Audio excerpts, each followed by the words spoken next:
Bonjour à tous, bienvenue dans cette vidéo où je vais vous présenter rapidement ce petit logiciel de gestion d'avitaillement et comment l'utiliser. Donc la première chose à faire, c'est dans l'onglet liste des courses, de lister tous les produits que vous aimez bien dans les différentes catégories. Vous pouvez modifier, si vous le désirez, donc les titres de chaque catégorie. Une fois que vous avez établi la liste des produits, vous pouvez donc faire ensuite vos menus, en essayant de les varier le plus possible. Une fois que vos menus sont faits, vous reprenez chaque élément qui se trouve dans le menu et vous indiquez en regard combien de repas vous faites ce jour-là avec ce produit. Par exemple ici du riz complet, donc vous l'avez ici, vous mettez dans cette cellule et vous indiquez donc 2, puisque dans mon exemple je mange du riz le midi et le soir. Vous faites la même chose pour chaque ligne, évidemment si vous retombez de nouveau sur un élément que vous avez déjà mentionné, comme le riz par exemple, on retrouve chez moi que ici par exemple, donc vous augmentez ici le nombre d'unités. Voilà, une fois que vous avez fait ça, on va sur l'onglet avitaillement ici. Toutes les informations qu'on a rentrées dans la liste des courses, ici et là, se retrouvent dans l'onglet avitaillement, ici et là. Ah, petite précision, lorsque vous êtes dans la liste des courses, et que tout a bien été indiqué ici, vous pourrez ensuite, mais pas tout de suite, lorsque seulement on aura renseigné cette feuille-là, vous pourrez imprimer ici cette liste de courses. Bien, revenons ici. La première fois que vous utilisez cette feuille avitaillement, vous rentrez les informations concernant votre croisière, le nombre de personnes, la distance et la moyenne envisagée. Automatiquement tout le reste va se calculer, c'est à partir de ça que les quantités vont se calculer également.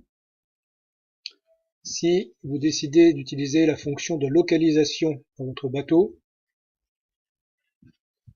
donc vous repérez sur ce plan type d'un monocoque les emplacements qui concernent votre propre bateau. Je les ai coupés par deux pour ne pas trop charger le dessin. Et vous indiquez en regard des numéros ici le libellé exact dans votre bateau où se situent les produits que vous allez y mettre. Bien.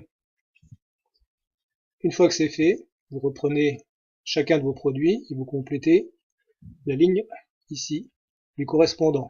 Donc ce sont les zones ici en bleu clair ou bleu un petit peu plus foncé. Les zones en jaune se recalculent automatiquement en fonction des informations que vous allez rentrer.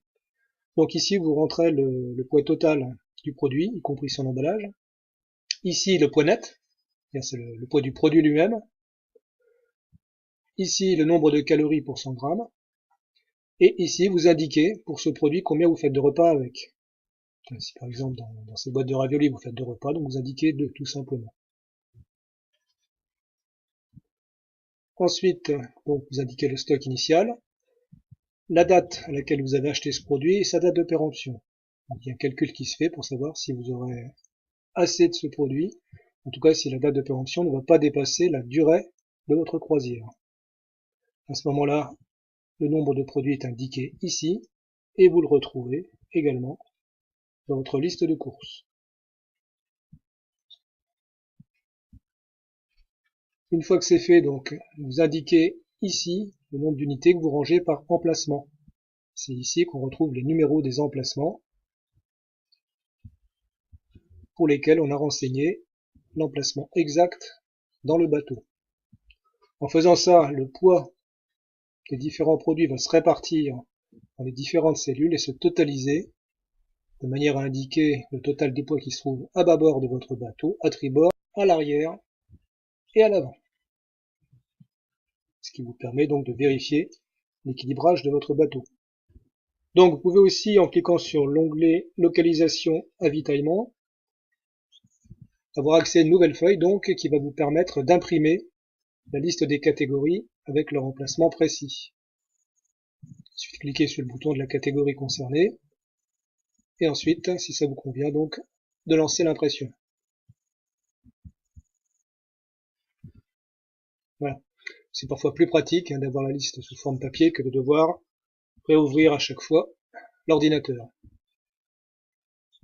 Donc une fois que vous avez fait l'avitaillement de votre bateau, comment l'utiliser en croisière? C'est pas compliqué.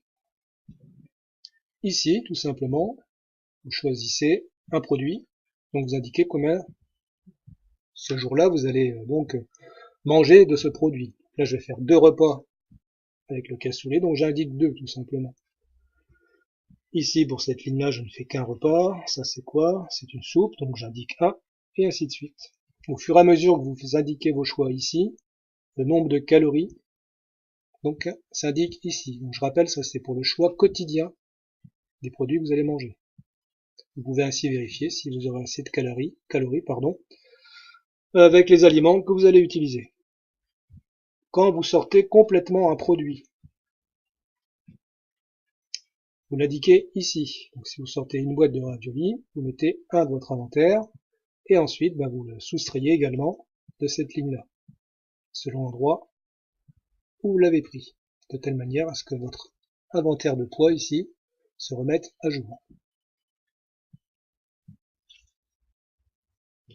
Donc une fois que vous avez fait vos choix pour la journée, et que vous avez sorti vos produits, c'est pas compliqué. Le lendemain, vous refaites exactement la même chose, mais vous n'oubliez pas, par contre, de cliquer ici pour effacer le choix des jours précédents. Donc en cliquant sur ce bouton, ça efface tout simplement ici toutes les colonnes correspondant aux choix quotidiens qui sont faits.